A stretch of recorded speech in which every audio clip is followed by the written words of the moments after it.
All right, let's get into it. Today, we're tackling Edward Albee's The Zoo Story, a really unsettling masterpiece from 1958.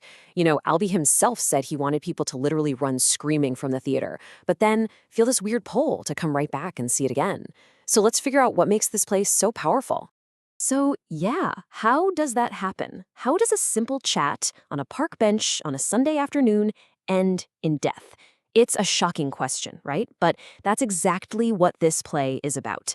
It starts so simply, so awkwardly, and then it just spirals into something primal, something violent.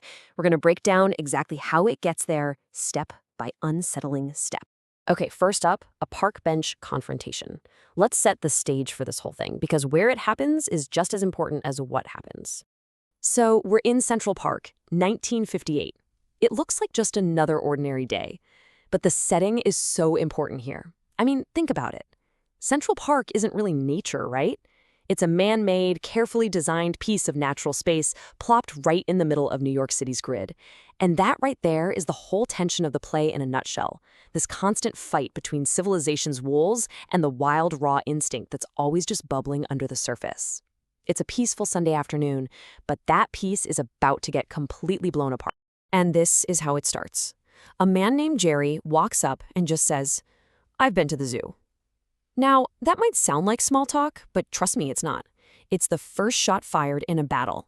In this play, that line is like a weird ritualistic challenge. It's obsessive, he repeats it, and it just throws all the normal rules of conversation out the window. It's our first big clue that we are not in a normal, realistic play anymore.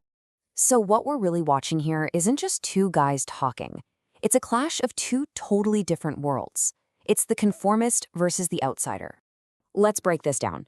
On one side, you've got Peter. He is the ultimate conformist. He's done everything right. He's bought into the whole American dream, a life of order, inclusion, but also a lot of repression. And then you've got Jerry. He is the total opposite. He's the outsider, living on the margins, representing chaos and a kind of brutal, painful truth that Peter has spent his whole life trying to ignore. I mean, look at this list. Peter checks every single box for the 1950s ideal man. He's got the stable publishing job, the nuclear family, wife, 2 daughters. He even has pets, for goodness sake. He's respectable, keeps his emotions in check. He's perfect. But what Albee is getting at here is that this kind of perfect life comes at a huge cost. The price is a total lack of self-awareness, this deep emotional emptiness hiding just below that respectable surface. So, the fight is on.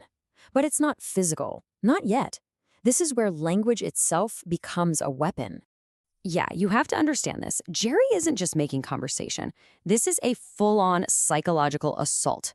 His whole goal is to find the cracks in that perfect fortress of politeness and order that Peter has built around his life, and then just tear the whole thing down. And he's got a strategy. It's almost like a 3-step plan. First, he intrudes. He just shatters that polite silence and gets way too close. Then he interrogates. He starts asking all these personal questions about Peter's perfect life, making him describe it until it starts to sound completely empty and meaningless. And finally, he destabilizes him. He tells these bizarre long stories that make absolutely no logical sense, just to break Peter's brain a little bit. This is straight out of the playbook of the theater of the absurd. What Albee is doing is using its classic techniques, like all the repetition and the stories that go nowhere, to make a really powerful point.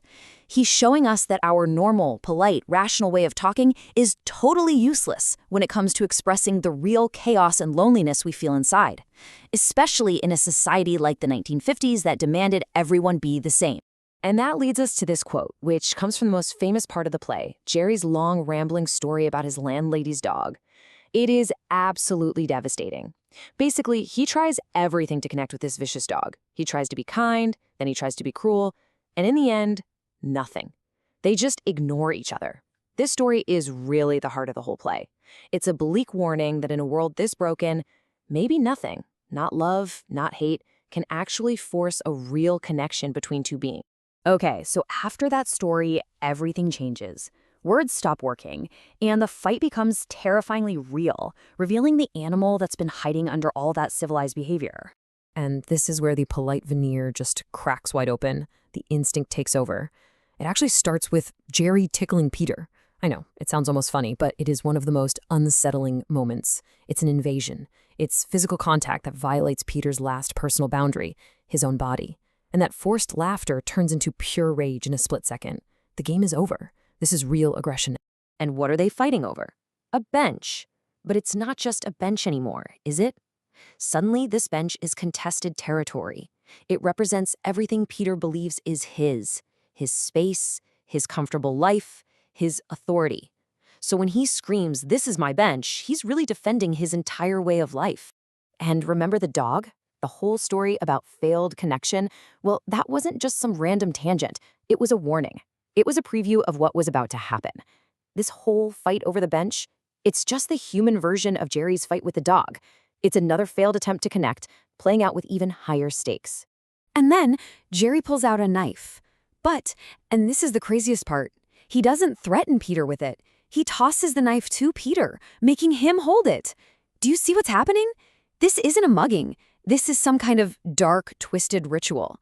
Jerry is forcing Peter, the respectable, orderly man, to become an agent of violence. And then it happens. In the most shocking moment of the play, Jerry runs directly onto the knife that Peter is holding. He impales himself. It's an act of what some people call sacrificial violence. Jerry literally engineers his own death because it's the only way he can truly communicate. It's the only way to force someone to finally, truly see him. And in doing so, he guarantees that Peter can never, ever go back to being the man he was before. So what is the fallout from all this? What is the price of finally being seen? Here's the really tragic irony of it all. Peter wins. He gets to keep the bench, but he's lost his entire world. His survival is actually a curse, because now he has to live with the knowledge of what he's capable of. He's seen the animal inside himself, and that's something you can never unsee. His innocence is gone forever. And his final line says it all. Oh my God. It's not a prayer. It's a gasp. It's the sound of a man's entire worldview collapsing. His neat, orderly, rational world has just been destroyed by this raw, absurd moment of horror. Everything he thought he knew is gone. And so Albee leaves us with this final, haunting thought. The play shows us a zoo, with no way out. Jerry says, "I've been to the zoo." But maybe the real zoo, the one with invisible cages of social rules and loneliness, is the one we're all living in. So the question isn't just about the play. The question is for us, are we just watching the story, or are we in it with them?